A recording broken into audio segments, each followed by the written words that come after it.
The storm climbed the mountains like a living thing, blue lightning combing the ridgelines, rain smearing the night into a single glassy sheet. Rhett crouched in the lee of a heat-buckled cargo pod, his breath fogging the visor of his cracked helmet. The pod's outer paint had bubbled into fat blisters from atmospheric re-entry, and when he touched one, it collapsed with a papery sigh and released the smell of burned polymer and tangy coolant. Somewhere below the cliff, the valley floor shimmered with bioluminescent moss, a galaxy of platforms and scaffolds abandoned by prospectors when the weather turned mean. "Your suit telemetry is a sad poem," the voice in his ear purred. It carried an accent he couldn't place, throaty, amused, almost singing. "Heart rate 98. Blood sugar criminally low. And you've got a hole in your left boot sole. I can feel the mud," Rhett said, flexing numb toes. "I'm not dead yet, Saren." "Not yet," she agreed, and then her shape unfolded from the shadow of a spire like a ribbon unfurling. She was taller than he remembered from the first job, a silhouette of quicksilver and rust orange, a fox-shaped crown of ears turning in the wind. Her fur lay sleek and wet, darker where rain lacquered it, and the braided cords and charms along her belt clattered softly. The storm light caught her eyes, twin coins of molten amber, slitted pupils narrowing as she studied the gantry below. "But your luck grows thin." "It's elastic," Rhett said, grinning because she always called him out. "How bad?" "Bad enough to make for an interesting story, should we live to tell it." She pointed with a clawed finger. Down there, half swallowed by the moss, was their target, a wrecked skiff with a snapped dorsal fin and a cargo spine stenciled with old letters. Even from here, he could read the faded text, 3I/Atlas, property of Interstellar Infrastructure Initiative. An Easter egg for corporate archaeologists, a relic nobody should have found this far out. "You see it?" He nodded. "Atlas," he murmured, tasting the word like a dare. "We pull the core, sell the NAV, split the credits." Saren's whiskers twitched. "And if it's not sleeping?" "Then we run," Rhett said. "Fast." "Faster than your last sprint?" she teased, tilting her head so the copper beads in her ear tuft chimed. "You fell on your face." "I tripped on a rock." "You tripped on air." She smiled in a way that flashed a hint of fang and stepped past him to the edge. "Clip in." They clipped their ascenders to the corroded line, their gloves slick with rain, and went over the lip. The descent turned their breaths into metronomes, metal-on-metal screams swallowed by wind. Rhett's boots skidded on a wet knot, heart lurching, and Saren caught his harness with one quick grasp. Her paw hand felt warm even through his suit, claws careful, strength undeniable. "Elastic," she said softly as he found his footing. "Elastic," he echoed, not trusting his voice. They touched down among violet mushrooms that sighed under their weight. The skiff crouched ahead like a wounded insect, glassy moss pooling around its broken ribs. The hull bore scorch marks that looked too precise for re-entry. The patterns resembled fingerprints burned in by a giant hand.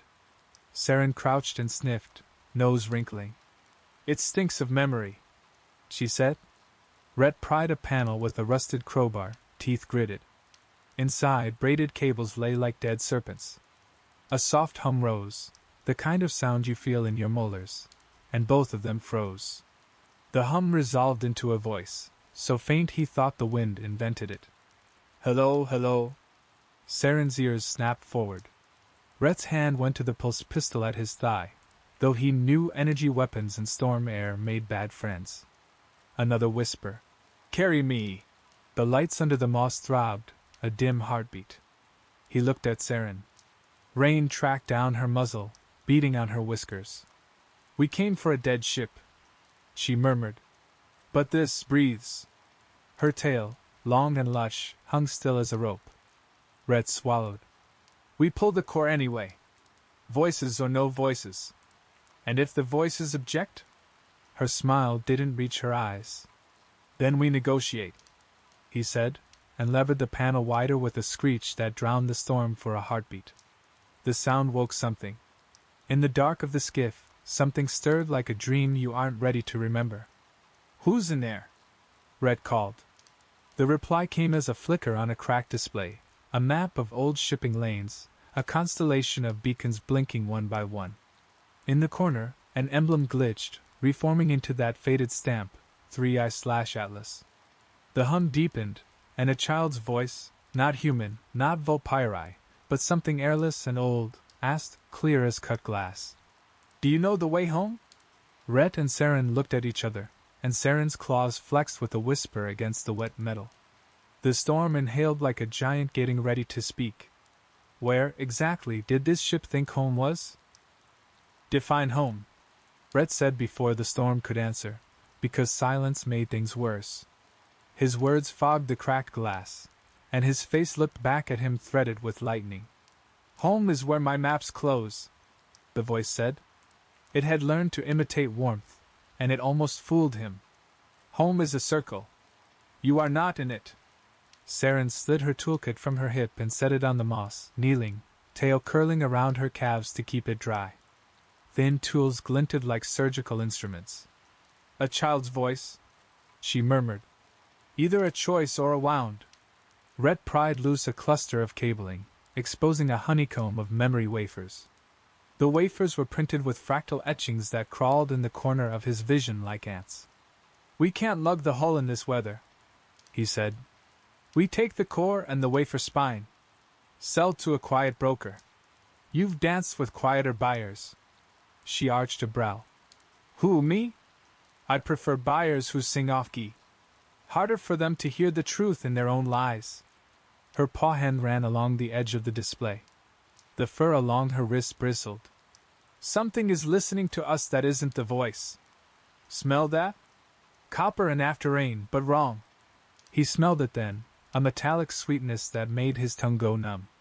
Rhett leaned into the skiff, chest scraping metal, and the display flooded with a corridor of grayscale light. Not a recording, an opening. The air spilled cold over his hands. Is that a door? He asked. The rain around them seemed to pause, threads held in God's fingers. A mouth, Saren said, eyes narrowing. And mouths are for eating.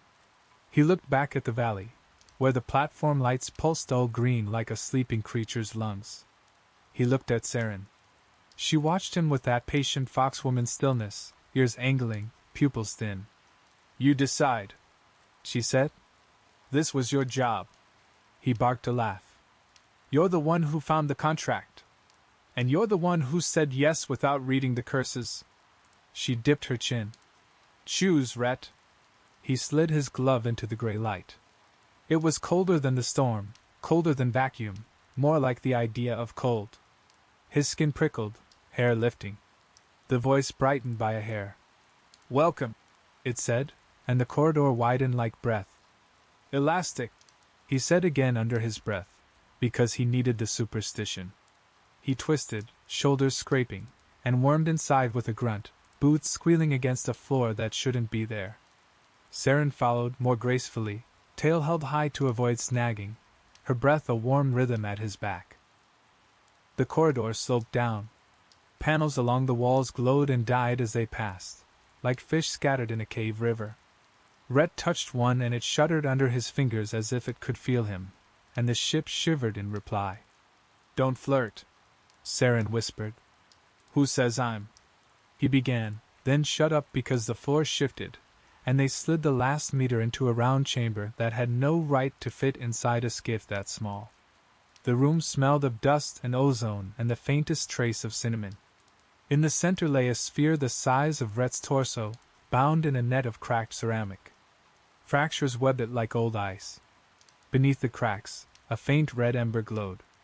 Saren circled, shoulders rolling under her wet jacket, droplets flinging off the end of her tail.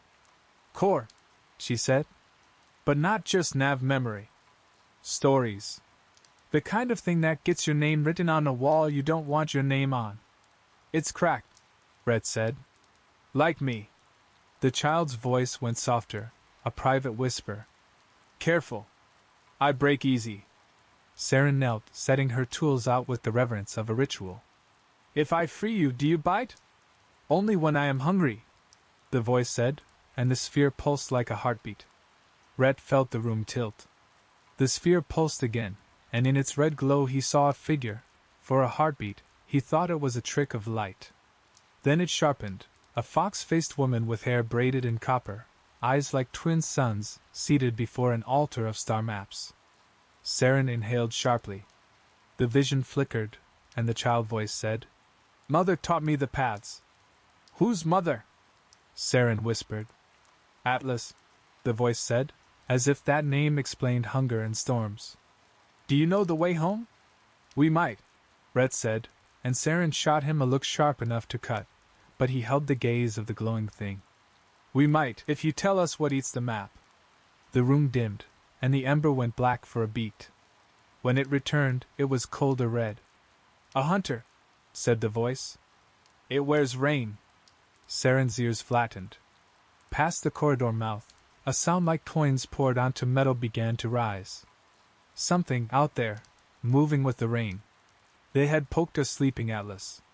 What had woken with it, and how much did it want their names? The coin sound became a slow cascade that rattled along the corridor walls. Rhett's muscles tightened on instinct, and his hand found the scuffed grip of his pistol. The weapon hummed a warning. Storm ions swaddled its capacitors like wet wool. He powered it down before it cooked his fingers. Saren noticed, mouth quirking with approval. She slid a hooked tool under a ceramic binding.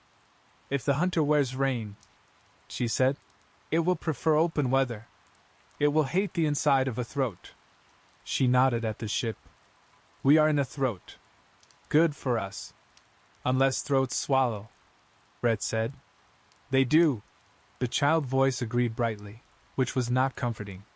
"But only if asked?" "Don't ask," Saren warned him, and twisted the hook. The ceramic band cracked with a muted chirp. The ember inside the sphere swelled, and the air smelled like hot copper. "Easy," she murmured like a stable hand to a skittish animal. "I know this dance. Let your skin loosen." Rhett circled, touching the ribs of the room. They were etched with tiny script he couldn't read, looping characters like tides.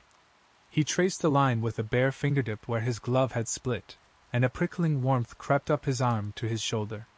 He exhaled through his teeth. "It likes me," he said. "You bleed sugars," Saren said absently. "Everything likes you." She flipped another catch. The band rattled free.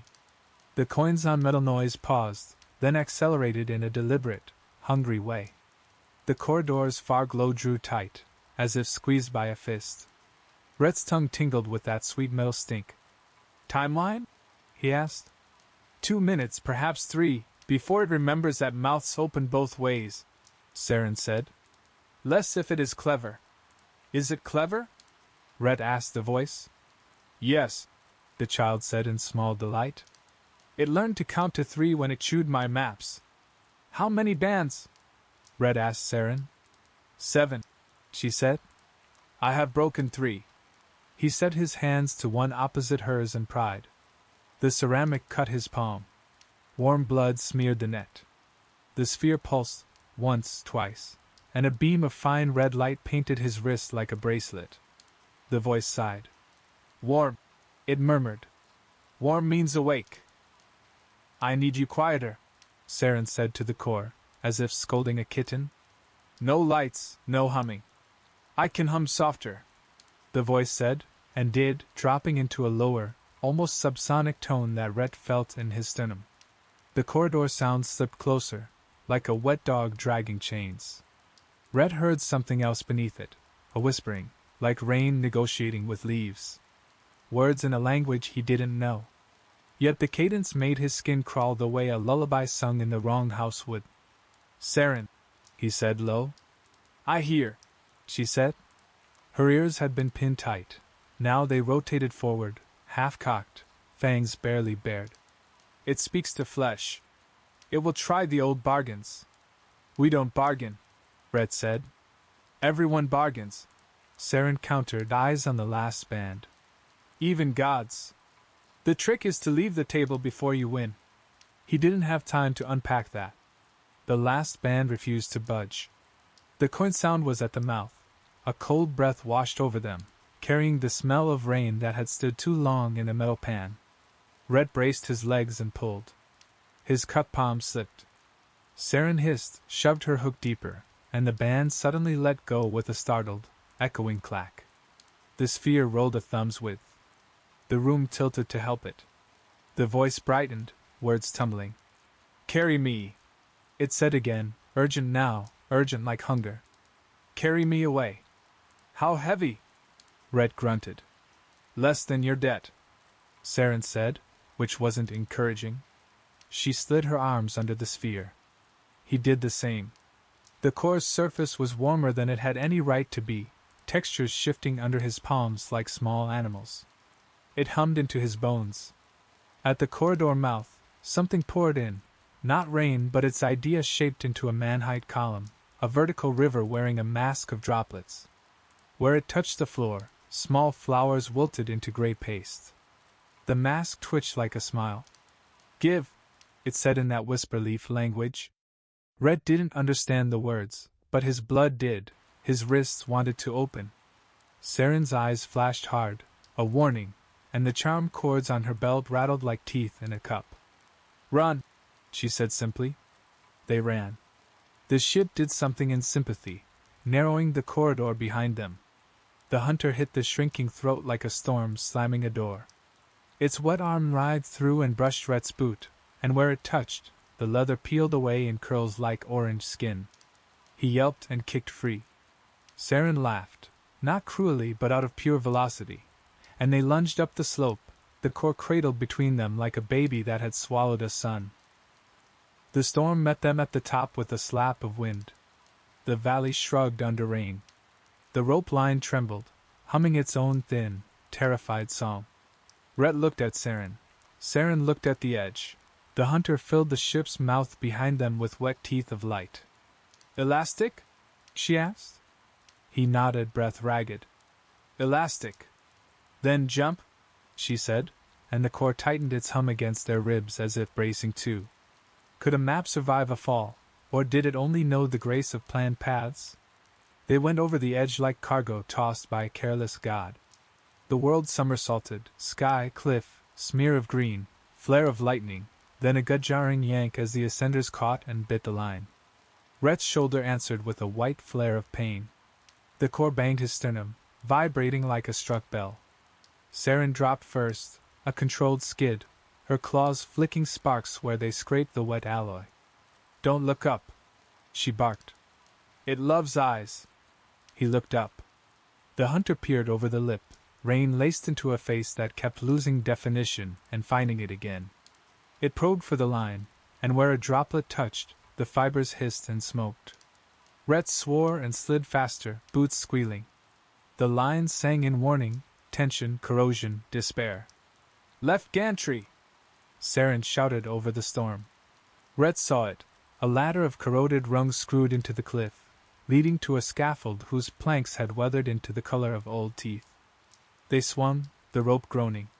Saren kicked off, caught the third rung with the deft economy of a mountain cat, and hauled herself and half the core's weight onto the platform. Rhett timed it badly. His boot found the rung, slipped, and his shin kissed iron. Sparks of pain, curses, rain in his mouth. He shoved the core into Saren's arms, and she took the extra mass without complaint, muscles bunching under her jacket. "Elastic?" she asked, almost laughing. "Ask me later," he grunted, and scrambled over the rail. The platform groaned under them, pitted metal flexing in a way that promised betrayal. The hunter's arm extended, a silver whip that licked the edge. The rail corroded like fruit left in sun. Saren jerked back. "Down," she said, voice suddenly stripped of its usual music. They clattered down the angled stairs, boots clanging, core humming.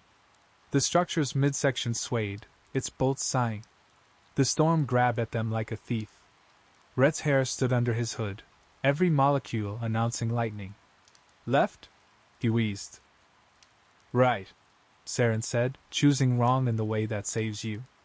They cut across a swaying catwalk, and beneath them the bioluminescent moss brightened in a spiral that tracked their movement, a living radar. The hunter leaped from the cliff in a graceful, horrific pour and hit the catwalk behind them with a metal-wrenching thud. It moved like a fast river learning to stand. Saren skidded, swung around a stanchion, and slammed her palm against a rusted emergency panel. It coughed old dust and opened on oiled pistons. Someone had maintained this once, or something had been waiting. Inside lay a spindle-lift cage with wire mesh sides. The control lever was glassy with mineral accretion. "Get in!" she snapped. They squeezed into the cage, the core pushed between. The hunter's arms slid through the mesh like light, but when it tried to pour the rest of itself in, the mesh provided a superstition of protection, some geometry it disliked. It stuck, hissing, mask squeezing into a knife-edge grin. It whispered again, that leaf-rain tongue that promised rest, promised satisfied joints, promised sleep and sweet fruit and a quiet end. Rhett looked at Saren. The fur along her jaw bristled, her pupils blown wide. Her hand trembled for a second on the lever, and then found its freeze again. "No," she told the thing softly. "No, I know that lullaby. My mother sang me a better one." She yanked the lever. The lift groaned, then dropped like a refusal. Cables howled. Rhett's stomach crawled up his throat. The hunter clawed at the mesh, tore divots of light. The core's hum rose to a keening pitch and the wordless sense of forward, away, away. They hit the valley floor in a spray of moss pollen that glittered like stars. The cage buckled but held. The hunter fell after them, a wet hammer, splashing into a puddle that boiled. It reformed, slower now, as if gravity were harder near the ground. Saren shoved the cage door with her shoulder. It bucked, stuck, popped. They burst out into a field of glowing filaments and ran for the shadow of a broken survey shack. A sign on the shack's door hung by one screw, spinning, 3I/Atlas Field Node 7. Rhett had time to think, "You've got jokes, universe," before Saren kicked the door in and they slid inside on wet soles and panic. The shack smelled like wet paper and the ghost of coffee. Old mugs sat in a row, each with a different joke printed in flaking ink. "World's okayest navigator. Gravity is just a suggestion. If lost, return to node." Rhett barreled into a desk, scattering printouts. Saren slammed the door, wedged a pry bar through the handle, and dragged a steel cabinet across the threshold. "Won't stop it," she panted. "Slow it," he said, and set the core on the table. It vibrated a rattle out of the ceramic cups, turned their rattling into a rhythm, turned the rhythm into a pattern. A map unfurled in light above it, lines like veins, nodes like eyes. The child voice whispered, "Home," with such longing that Rhett's chest hurt. The map spun, stabilized on a point that lay far beyond any route he knew. The coordinates scrolled, then scrambled, then reassembled into a single word even his ignorant brain could read, "Down." Saren read it too, her ears flattening. "It wants down," she said. "Beneath what?" "We're on bedrock." The shack's floorboards shivered as if in answer. Under the moss, a deeper glow pulsed, answering the core. The hunter hit the door like a rainstorm fired from a cannon, and the pry bar screamed. "What did they build under us?" Rhett asked, but the question wasn't aimed at Saren. It was aimed at a ghost in the cups. The hunter began to pour through the gaps in the shack's boards, and the lights under the moss brightened like eyes opening. The core's map zoomed, vector lines bending. "Down," it insisted, the gentleness gone. Now, where exactly was down, and how much of them would it require? Saren wrenched a rug aside with a snarl. Beneath, a hatch ringed with rubber eaten by time. Her claws slipped, then sank in. She heaved. The hatch rose an inch with a fart of stale air. The smell was old metal and something sweet like bruised apples gone gray. The hunter slithered through the planks around their boots, corrosive kisses popping like fat on a skillet. Rhett threw his weight into the hatch.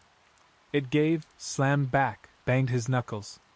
He ignored the sting, got fingers under, pulled. The lid came up enough for Saren to hook it and fling it open. A long, black throat yawned beneath, lined with corrugated steel and ladder rungs that looked almost clean. Saren didn't hesitate. She slung her legs over and vanished, tail snapping behind like a flag. Rhett shoved the core at the hole. It hovered for a second with its own stubborn gravity and then, miraculously, sank as if the darkness had hands to take it. He followed, boots finding the rungs with the blind trust of a falling man. Above, the hunter made a sound like laugh crying. The pry bar shrieked and bent. The shack's windows blew in with glittering rain.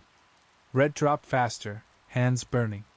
The core fell with them, red glow painting the shaft's metal ribs.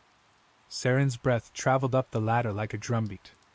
30 rungs down, the shaft opened into a tunnel. They stumbled off the ladder. The walls had the smoothness of something drilled by a calm machine. Red's glove brushed a symbol carved shallowly into the wall, a circle with 3 vertical slashes. 3I, he said aloud. Saren squinted. 3 lines. A promise. Or a joke. She sniffed. Air tastes old but clean. As if filtered by virtue. Her whiskers quivered. The hunter hates this taste. The core bobbed, impatient. Its map redrew, lines writhing, a river finding the shortest path across a changed landscape. The word down shifted into an arrow pointing along the tunnel. The child voice spoke without inflection now, the sugar tone shed like an egg tooth. Walk. They walked. The tunnel sloped a gentle fraction, just enough to make their calves sing. Time stretched rubbery. Around them, the rock grew darker, the glow under the moss above replaced by embedded fibers in the ceiling that woke as they passed. A cascade of dim lights, then darkness again, as if conserving energy for the right travelers. Saren touched the wall with the back of her knuckles. These are not human bite marks, she murmured, and Rhett realized the smoothness bore microscopic striations, like teeth had been involved after all. He didn't ask what kind. Food for thought, he said, trying to make his voice faithful to humor. We're being guided by a cracked child who says her mother is Atlas, through a tunnel chewed by virtue. Saren gave him a sideways look, a small slice of grin. Your summaries make me desire your death less. That's the elastic. Perhaps. They passed alcoves filled with old equipment cocooned in dust nets. Here a box labeled core-level modem. There a stack of vacuum-sealed rations with pictures of smiling technicians biting into bars that promised blueberry JY. Rhett grabbed one without thinking. Saren's ears flicked. We don't know what this place eats. Us, Rhett said around the wrapper he couldn't open with wet gloves. It eats us. The tunnel opened abruptly into a chamber that stole his breath. It was round as the core but cathedral tall, lined with plates of polished rock that mirrored their red glow back and forth into infinity. In the center, a column of liquid black that did not reflect. It made Rhett's eyes skid off it, like there was no concept inside for them to grasp. The floor around the column was marked with the same circle and 3-line sigil, repeated in spirals, a prayer or a contract. The core floated toward the column and hovered, buzzing like a bee at a flower. The child voice returned to honey. Home. Saren grabbed Rhett's sleeve. We put it in there, she said, not a question. Looks like, he said. His insides fluttered as if empty of birds. Then what? It uploads? Downloads? Eats us with gratitude? Perhaps it spits us out by a hatch we prefer. Her eyes were not hopeful, just calculating.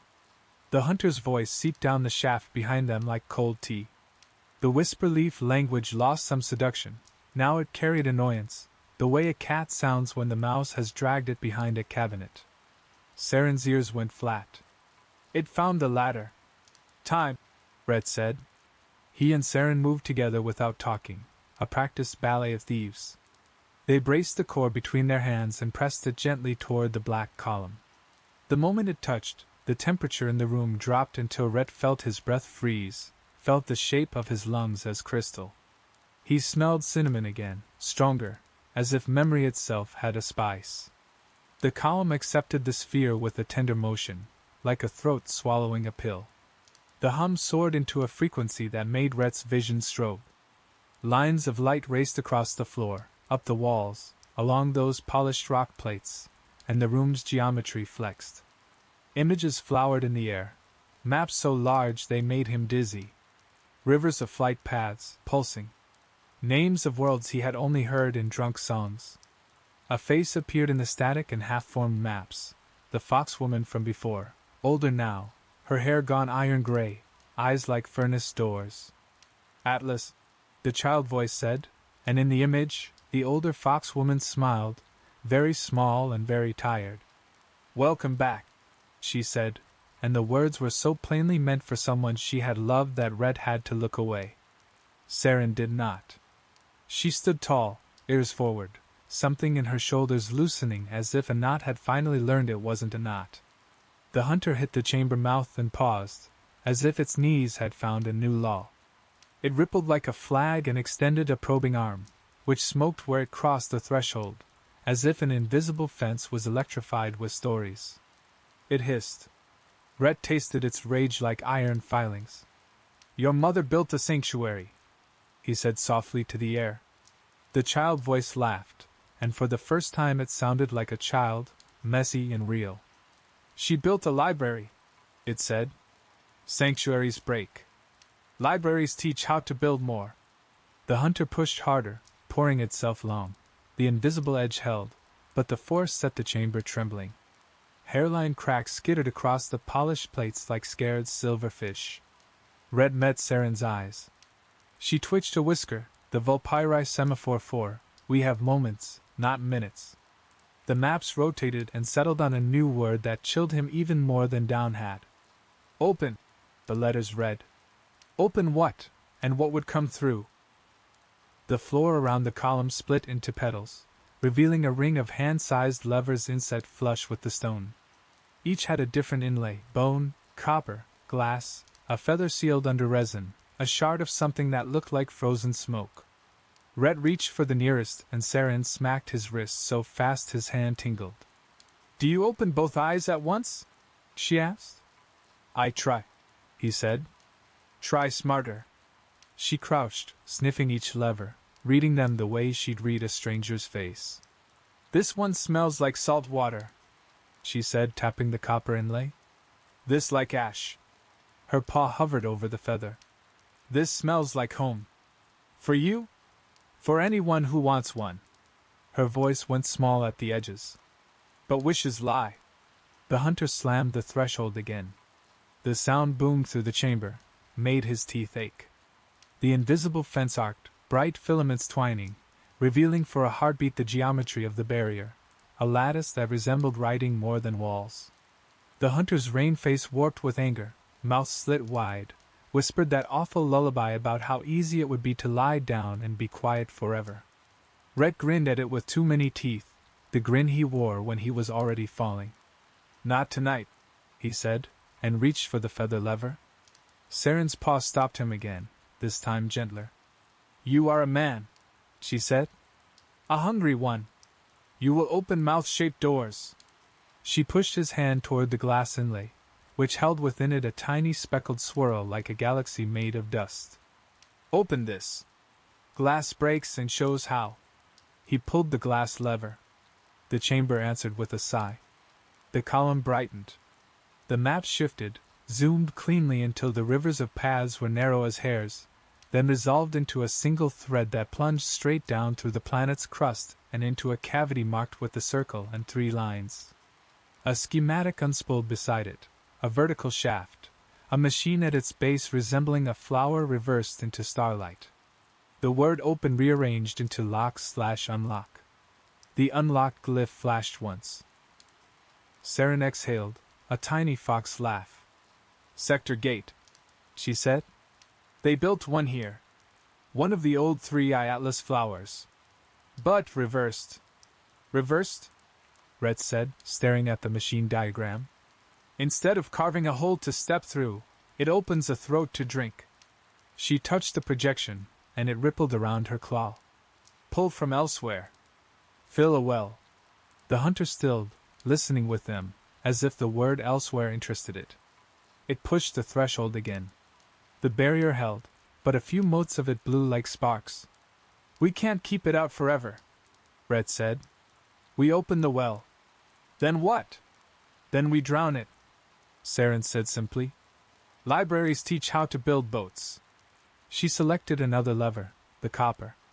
The maps tightened onto the gate controls, highlighting 3 rings with interlocking sigils. Sequence, she said. Her eyes were on fire, the gambler's joy of a puzzle finally spitting out its first secret. Copper wakes it. Bone anchors it. Feather tells it where to lay its head. Red pulled copper. The floor thrummed. Far below, machinery stirred with the long, lazy stretch of something that had slept longer than it had intended and was not pleased. The smell of ozone sharpened. He pulled bone. The scent of ash bloomed. Saren put her hand on the feather and paused. If I tell it where, she said softly to Rhett, it may listen to me later when I try to tell it to stop.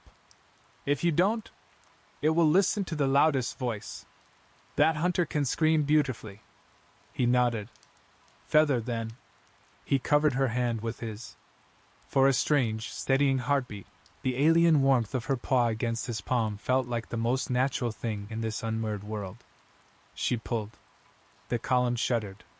The projection of the gate's flower machine bloomed in 3 dimensions, a ghost superimposed on the real. Rhett felt the planet's bones shift under his feet. Somewhere above, the storm hiccuped. The hunter laughed. No seduction now, just glee. It hurled itself at the lattice. Cracks crawled faster across the plates. One pinged, dropping a sliver the size of a coin that shattered silently on the floor. The gate did not open like a door. It unfolded like a story. The floor's glyphs lit in sequence, then flowed together, and the black column turned translucent as if it were a depth of water seen from a boat at night. Way down there, something moved, a slow, immense ripple, as if a curtain had been lifted by a breath. Do you have name? Rhett asked the child voice, because sometimes names mattered. Map, it said, almost shy. But my mother called me Little North. Little North, Saren repeated, and the way she said it wrapped the words in care. We need your teeth. Teeth, the child delighted. I have stars instead. Stars make tides, Saren said. Tides can drown hunters. The hunter, perhaps tired of being discussed as if it were not in the room, condensed its rain face into a tight spear and thrust. The lattice bowed, filaments snapped. It forced its hand through in a blur. The tip touched Rhett's boot and hissed. He danced back, held his ground. The gate's new ocean finally reached them. It didn't pour upward, gravity still owned some rules, but it exerted a pull that was not wind and not tide and not magnet. The hunter jerked, caught between its hunger and the well's invitation. The smell of cinnamon flooded the chamber, thick as memory. The maps shone brighter and then, suddenly, one by one, turned their lights toward a single vector that pointed at the hunter like 1,000 tiny accusing fingers. Push, Little North whispered. How? Rhett asked, but Saren was already moving, grabbing a lever he hadn't noticed, one with a resin-sealed vulpyrite charm under it, a small carved fox chasing its tail. She yanked. The lattice brightened to hard light. No, she said, and they both put their shoulders against nothing and shoved. It felt ridiculous, like pretending a dream had weight, until the dream obliged and the hunter slid a fraction, shrieking, into the pull of the will. It fought. Of course it did. They weren't stronger, just better positioned, chosen by a library that had wanted witnesses. But how long could Chosen beat hungry? The thing clawed backward with 10,000 wet fingers. Each contact with the lattice left slivers of sizzling light. Rhett's palms burned though they were pressed to air. Saren's lips peeled back, teeth bright, a growl wound low in her throat. The ancient sound her ancestors must have made in dens when rivers tried to invade. Stories, she grunted. Tell it a story. What kind? Rhett's shoulder screamed. The pull from the well increased, then faltered, then surged again like a heart learning a new rhythm. Any, she said. But true. I don't know any true stories. You know one. Her eyes cut to him, quick and sharp. Tell it how you lived when you should have died. Rhett swallowed a curse and, through his teeth, said, I was 13. My father and I tried to salvage a barge on the Hanrock Drift. I went into the hold. The door shut behind me. I had 3 hours of air, and 4 hours later he found me because. He sucked breath. His chest hurt. Because I didn't panic. I didn't breathe like a big, brave boy. I breathed like I was in love with breathing. Little sips. Small. Patient. I counted backward from 10,000. I didn't beg the stars. I didn't curse them either. I just waited, and when he opened the door, I didn't gasp. I just nodded to him, and he nodded back, and we never talked about it again. The hunter faltered, confused by an offering that did not smell like surrender. The well pulled harder. Saren picked up the story like a partner in a dance. When I was 5, she said in a rough purr, I got lost in the dust heron fields. The birds opened and closed around me like white hands. I sat down, and I made a sound like a dust heron until the herons believed me, and when my mother found me, I wouldn't leave, because I had learned a new song and wanted to see if she could hear it. She did. She sang it worse. I loved her more for being bad at it. The hunter's rain spear dissolved back into a face. The face seemed smaller, less certain. It whispered that leaf rain language again, but slower, as if listening for its own sense in the lullaby. The lattice flared brighter. The gate tugged. A slithering chunk of the hunter went with it, trailing bright steam. Rhett pushed with everything left, memories of bad drinks and good beds, of near misses, of laughter that turned into coughing and then left him better. He told the hunter about the time he had tried to kiss a smuggler in the back of an elevator, and she had taught him the philosophy of no with a smile and a firm hand, and how he had learned to say thank you to refusals. Saren laughed breathlessly and told the hunter about stealing a loaf of hot bread and leaving 3 shiny rocks, because a debt unpaid drags like a long tail in burrs. Stories, Little North said, soft and thrilled. More. The hunter shuddered.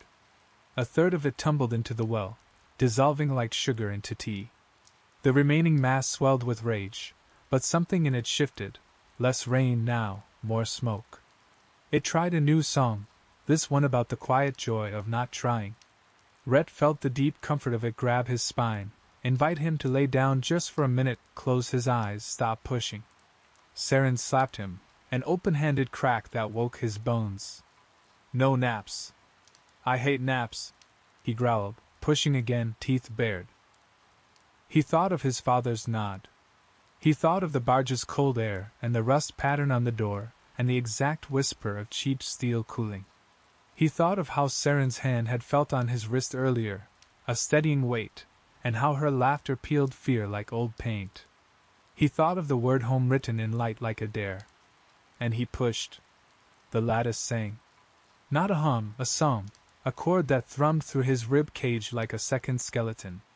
The hunter tore in half. One part hooped into the well with a sound that made his stomach flip, the other splashed against the barrier and screamed a promise. I will learn your names. Please do, Saren said, voice suddenly chilly. Spell mine wrong. See what happens. With a final shriek that had nothing of leaf rain lullabies left, the remaining fragment lost its grip. It went down, swallowed by the well, and the chamber snapped back into itself with a quaking silence. The lattice dimmed to cobweb gleams. The column turned opaque again. The maps slowed their spin and held steady on a quiet blue dot far beyond any label. Rhett sagged, hands on knees. He wanted to lie on the floor. He wanted to laugh, then cry, then eat the blueberry joy bar he'd pocketed. Saren stood very still, head tilted, listening to something he couldn't hear. The fur along her spine slowly lay flat. She exhaled through her nose. Hunters do not stay dead, she said, no fear in it, just the tired truth. They grow back where the mold is best. We took its memory, Little North said, almost apologetic. Not its teeth. But it will take a while to remember how to chew. How long? Red asked, too quickly. Long enough to be grateful, Little North said. Short enough to be interesting. Rhett laughed. It sounded like a cough that decided to live. Great.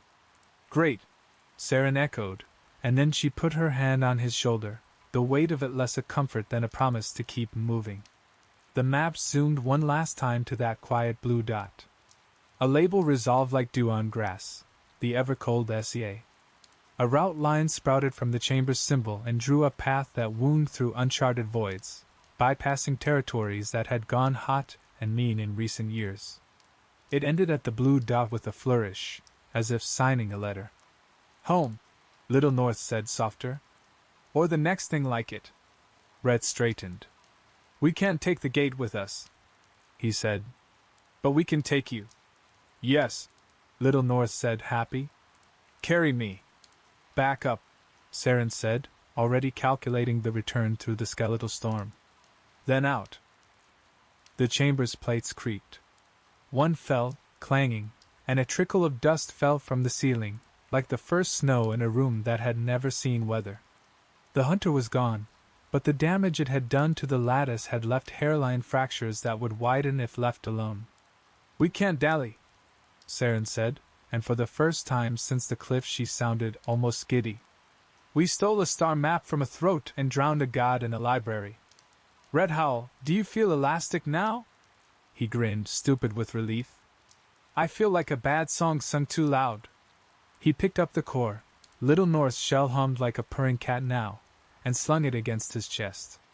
The straps tightened of their own accord, as if it had decided he belonged to it. Saren nodded to the shaft. Up. They climbed, the storm above them muttering, the shack groaning, the scent of cinnamon fading. At the ladder's mouth, the hatch banged against its frame on new gusts. Rhett pushed it up and froze. Outside, the rain had gone thin. The valley's moss lights had dimmed to sullen ember. But the cliff edge was not empty. Footprints dented the mud, not theirs. Fresh. Too fresh. And in the shallow puddle beside the footprints, a reflection sat that had no corresponding object above. They weren't alone. Who else had followed the 3i/Atlas breadcrumbs to this valley, and had they watched them drown a god? The footprints circled the shack like a quiet thought. Small, booted, deep in the toe as if the wearer leaned forward when they walked. Saren set her ear to the wind, nostrils flaring. "Oil," she said. "Guns cleaned well. A soap that pretends to be lemon." "Old friends?" Red asked, peering at the cliff. "Old creditors," she said with cheerful gloom. He eased the hatch closed behind them and crouched by the gap in the broken window, peeking past the ragged curtains. The storm was sliding away, drawn off by whatever the gate had done. The sky had the color of iron cooled too fast. On the ridge above the broken skiff, 3 figures stood like punctuation marks, tall, shorter, and a drone hovering in anxious ellipses. Their coats snapped in the leftover wind. Their faces were featureless at this distance, but their posture said, professionals who had seen too much and still got up smiling. The drone's light swept the valley, a slow, patient fan. It paused over the shack and brightened. The tall one lifted a hand. The short one adjusted something at their belt, a metallic click that rang faint as a stone dropped in a deep well. Saren's tail fluffed slightly, betraying a spike of emotion her face refused to show. "You know their names?" Red said. "Sometimes I dream in the dark, and a woman with a shaved head is at the mouth of the dream, using a toothpick like a conductor's baton." Saren's eyes were far away, then snapped back. "Marshal Vesta. She hunts debts, not people. But people carry debts." "What about the other?" Red asked. Saren's whiskers drooped a hair. "Her sister. Miri. She hunts people and calls them debts. She does not dream, she sleeps with knives under the pillow and calls it a lullaby." "And the drone?" "Lemon. It was a joke once. It got stuck." "On being sour?" "On being bright." Saren rolled her shoulders. "If Vesta is here, she pulled a thread that led to us." The drone spoke, its voice amplified to a pleasant, neutral male tenor. "Party in the shack," it announced.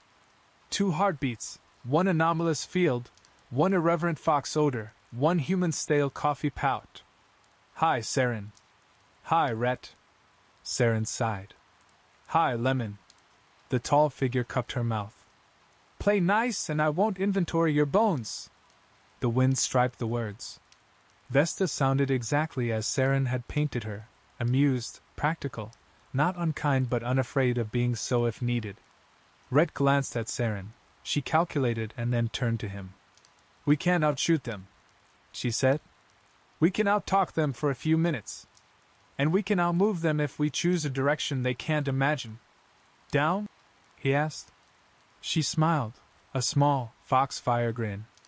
"The map gave us a path. Perhaps it gave us a door they can't see." The core hummed at his chest, as if pleased to be included. Little North whispered not in words but in shapes. A schematic of the shack's foundation unfolded briefly in his mind's eye like a lover's opening palm. There, behind the filing cabinets, another hatch, this one sealed with a cunning latch in the shape of a circle and 3 lines. "Left wall," he murmured. Saren nodded, already moving. She slid the cabinets aside without making a sound that wasn't swallowed by the storm and pried the panel. It loosened, and a scent came up, cold earth and ancient ink. The drone's light clicked brighter. "We see you," Lemon sang. "Don't scuttle. Vesta hates scuttling." Vesta and Miri were coming down the slope now, not rushing, the way cats don't rush when the bird has already failed to notice the open window. Saren held the hatch, eyes on Rhett. "Elastic?" "Elastic." He slithered in, feeling the space squeeze around the core on his chest. Saren followed, and the hatch settled back into place with an intimacy that told him this wasn't a hallway built for traffic. It was a lover's corridor. He smelled cinnamon again, faint as an echo. They slid along on knees and palms, soundless. Above, as if the shack were a stage and their bodies had become its crawl space, boots thudded.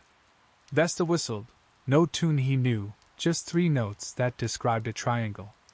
"You moved fast," she said. "Good. You move faster when you owe." Miri's voice was a razor wrapped in silk. "Do we kill them?" "Probably later," Vesta said. "First we ask why my debt ledger smells like cinnamon." The passage opened onto a crawl space beneath the shack's rear wall, studded with mineral white stalactites the size of a child's fingers. Beyond, twilight moss, a low grove of trees with bark like braided rope, and half hidden in their roots, the belly of an old maintenance tram. Saren touched its rusted flank. "Do you sing?" she asked it. The tram, horrifically, did. When she palmed its lock, it exhaled a chord that was a cousin to the lattice's song. The door rolled open with a gentle clunk. Inside, benches with straps, a control panel that flickered to life on its own, and a smell of leather saturated permanently with ghosts. Red buckled himself and the core into a seat. Saren slid into the conductor's chair with the posture of someone who had never driven but would do it well anyway. She touched the controls. Lights bloomed in a row. "Somewhere above," Lemon said. "Ah," as if he'd just found a hidden punchline. Vesta's steps accelerated. Mary's too. Saren tapped a triangular sequence. The tram hummed, a vibration that moved through the earth and up Rhett's bones. The grove brightened as if in farewell. "Hold," Saren said. He did. The tram shot forward like a sentence that had been trapped behind a breath. The world squeezed into a narrow complicity. Roots blurred, stone whispered against metal, and the shack fell behind like a dream embarrassed by daylight. The core's hum synchronized with the tram's. Little North became very quiet, listening, as if identifying the key of a long-lost song. Up above, Vesta's voice echoed, faint but distinct. "Okay. They found the other door. Lemon track. Miri, don't lose your patience. It makes you sloppy." Miri replied with a gentle sigh that promised future accuracy. "I never lose the patience I never had." The tram burrowed into night. Saren's hands found the rhythm of the machine quickly, her wrists loose, her shoulders unfolding. She looked back at Red and grinned, the kind that admitted fear and threw a blanket over it. "Once," she said, "I wanted to be a train." "You are," he said. "You just learned." The tram laughed in a whoop of speed and dove deeper. In the distance ahead, a tiny blue light winked like an eye-opening. Rhett checked the straps, checked the core, checked Saren's posture. The air smelled of cinnamon and oil and the electric tang of a storm remembered. If the blue light was the first bead on the path to the ever-cold sea, what teeth lay on the string behind it? The blue light grew into a station of the sort corporations built when they still believed in permanence. Arches that pretended to be elegant, benches carved with names no one knew anymore. The tram slowed with a reluctant keening, like a lover required to leave while the night was still good. Saren coaxed it into its cradle. Fans whirred. Dust motes danced in air that had been still too long. Lemon will find the heat signature, Brett said, peering at the cracked departure board. It flickered once and offered a joke in flaking letters. If you are late, you are part of a tradition. Then we should be early, Saren said, unstrapping. Little north? I can see a path, the child said. It's thin here, like a path in fog. The station offered 3 tunnels, each with the circle and 3 lines above. The left drifted cold air that smelled like chalk. The center exhaled warm breath like a beast's mouth. The right tasted on Rhett's tongue like old coins. Coins mean buyers, Saren said. Beasts mean teeth. Chalk means bones. Choices. Rhett moved to the right out of habit. Buyers meant deals, deals meant doors. Saren caught his sleeve. Buyers bring ledgers, she warned. We already have ledgers behind us, he said. Fair. She nodded toward the right tunnel. Walk soft. The tunnel grumbled under their boots, dislodging echoes.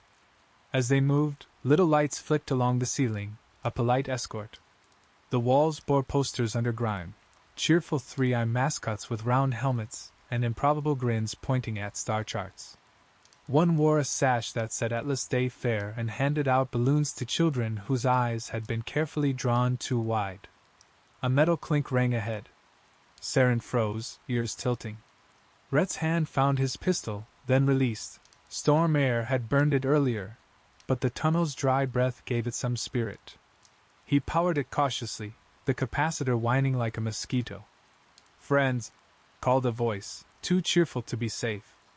It came from a man leaning against the kiosk that had given up selling tokens sometime before Rhett was born. He wore a coat with many pockets and many stories. His grin spilled off his face like wine in a cheap bar. His hair was silver where it was not absent. You look like the sort of people who reintroduce themselves to fate every morning and then kiss it on the mouth. Saren's tail twitched. Brother Gray, she said flatly. You know him? Rhett asked out of the side of his mouth. He knows everyone, she replied. He gets their names wrong on purpose. It makes you accept his correction, and then you have given him something. Seraphina, Brother Gray said, bowing with a theatrical flourish that made his coat's pockets laugh objects against each other. Raven. And oh! His eyes flicked to the cork cradled to Rhett's chest. You brought me a child. You won't touch her, Saren said so softly it took Rhett a second to parse the threat under it. Brother Gray clucked his tongue. Oh, Foxfire, I only touch when paid. And never children. He tilted his head, listening to the tunnels in a way that reminded Rhett painfully of Saren, and frowned. You have angry company behind. You have older company ahead. What's older? Rhett asked. Gray's grin wavered. Debt. The large kind. The one that doesn't fit in ledgers because it eats the ledger and the desk and the floor. The ever-cold sea? Saren asked. Gray's eyes sharpened. You found an invitation. We stole it, Rhett said. Even better. Gray kicked the kiosk. A drawer popped open with a reluctant squeal and produced a small, dog-eared map made of indestructible plastic. He handed it to Rhett. On it, the tunnels were marked in different shimmers. If you go right, he said, you'll meet buyers. If you go center, you'll meet teeth. If you go left, you'll meet bones. If you go down, you'll meet yourselves. We prefer new people, Saren said, taking the map. What's the toll? Gray held up his hands. No toll for you. I only want. He glanced again at the core, and his smile softened into something like pity. A story. Later. If you live. Rhett considered. A fair price, maybe too fair. Done, he said before Saren could calculate. Footsteps echoed, distant but determined. Lemon's pleasant tenor wove down the tunnel. Hi again. We're close enough to make eye contact and exchange recipes. Please save any traps for my birthday. Time, Saren said. She inclined her head to Gray. If we meet later, I'll call you by your name. One of them, he agreed cheerfully, and melted into a side passage as if the station had birthed him on a whim, and could tuck him away just as casually. They sprinted. The right tunnel curved and tipped, then opened onto a cavern that had been turned into a market and abandoned decades ago without removing the smell of spices. Stalls stood with their awnings drooping like deflated lungs. Old holograms flickered into existence and then out, talkers selling water filters, miracle seeds, small gods and bottles. Rhett's pulse sounded loud in his ears. Buyers meant ambushes. Saren scanned. Look for the door that isn't a door, she murmured. Little north? Right, the child said, and one of the stalls glowed along its edge, just a shift in color, barely noticeable if you weren't watching. They cut through. A curtain of bead chains brushed Rhett's face. Smells shot up, cinnamon and oil again. Behind the stall lay a corridor scraped by heavy crates. The floor bore roller grooves fresh enough to glint. Voices drifted ahead, two men arguing about percentages in a cadence that meant cousins. Not buyers, Saren corrected herself. Middlemen. Worse, Rhett said. The corridor opened onto a warehouse hollowed from rock, lit by generous corporate lights that had outlasted their masters. Crates stacked in precise arrays bore the 3i sigil and words like Athena Spares and Hydraulic Compass and Atlas NAV. Archive. Men and women in patched uniforms moved with efficient boredom. At the far end, a ramp inclined to a big door shaped like a coin slot. And beside it, with the expression of a woman trying to solve a riddle written by a drunk, stood Marshal Vesta, flanked by Mary and Lemon hovering like a polite moon. Vesta clocked them without surprise. She raised her hand in a lazy hello. Children, she said. You found the fun side. Mary's eyes flicked to the core and then back to Saren's face with a feline slowness. We'll be taking that. Saren's grin was pure needle. You will try. Lemon's little propellers hummed thoughtfully. Everyone be cool. This room cost a lot to carve. Rhett's palms were slick. He lifted the pistol halfway, lowered it. Vesta smiled like she understood and approved of his restraint. Debt isn't money, she said. It's gravity. Everything falls toward the account that is truest. Right now, the truest account is that thing in your arms wanting to go somewhere I don't know how to follow. Then don't, Saren said. Vesta's gaze softened, a fraction. I have a ledger that says I do. She gestured at the ramp's coin slot door. Behind that is a tram that leads you down. You don't know what you owe yet. She tapped her head. I have a suspicion. Let's not do this with guns. Mary rolled her shoulders, a ripple of disappointment. We brought them for nothing? For punctuation, Vesta said. She met Saren's eyes.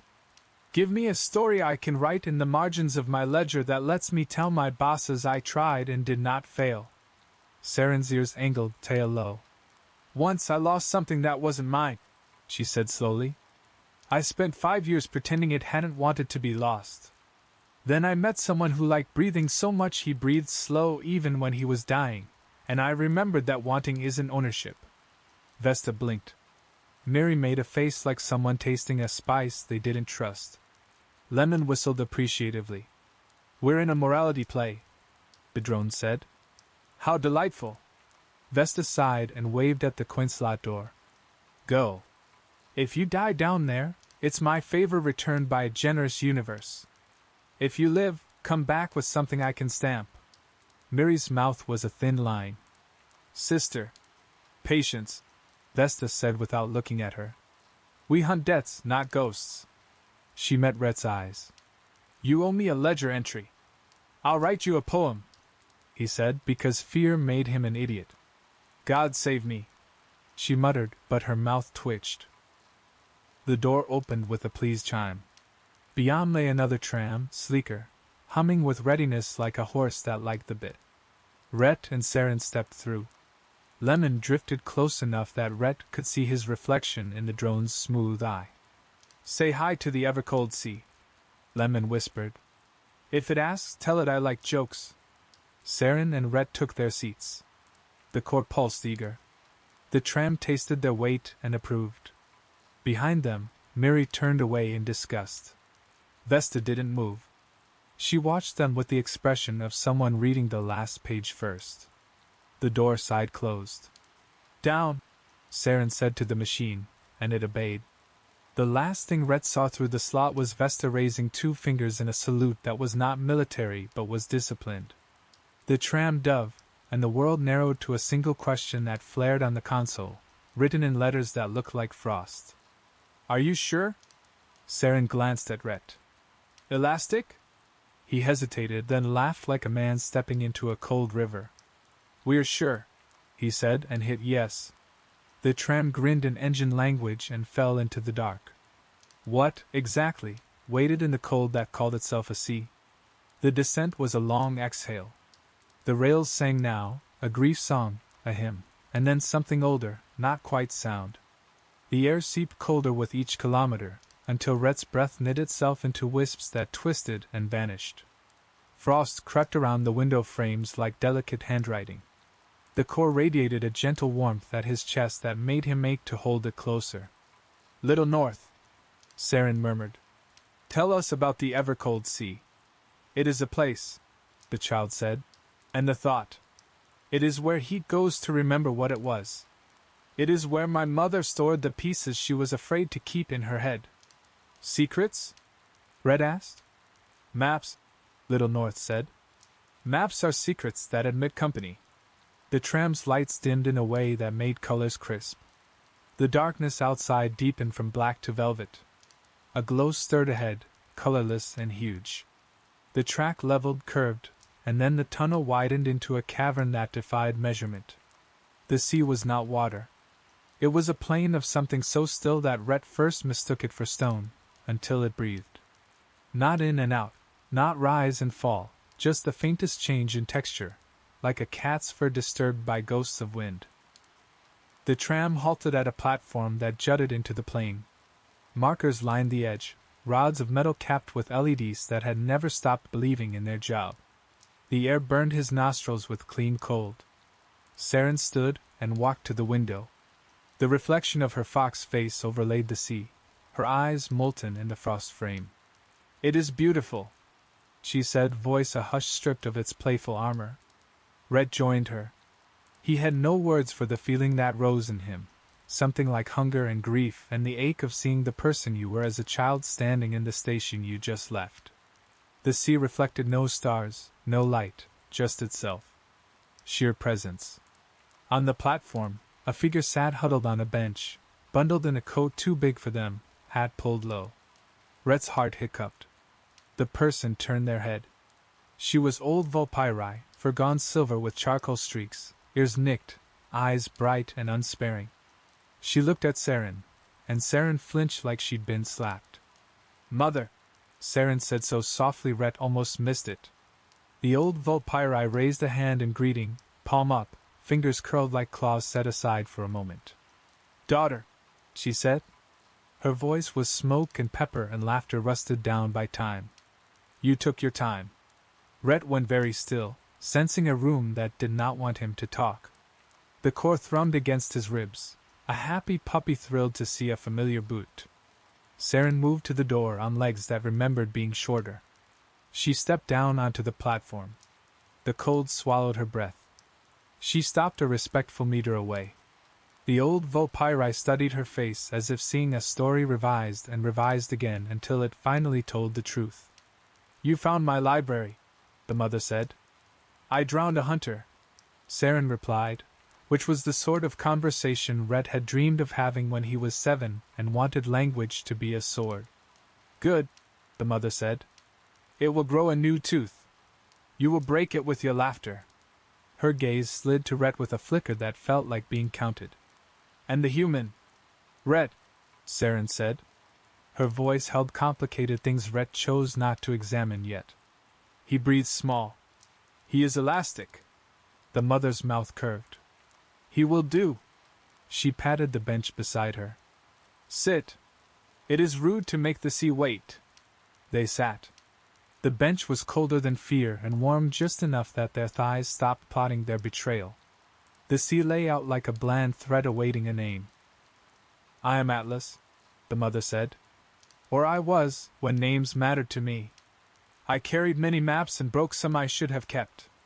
This is where I put down what I could not trust the sky with. You called it the ever-cold sea, Rhett said carefully. Atlas shrugged, fur rippling under the oversized coat. Poetry. It is a memory condenser. Cold enough to freeze ideas until they are safe to hold.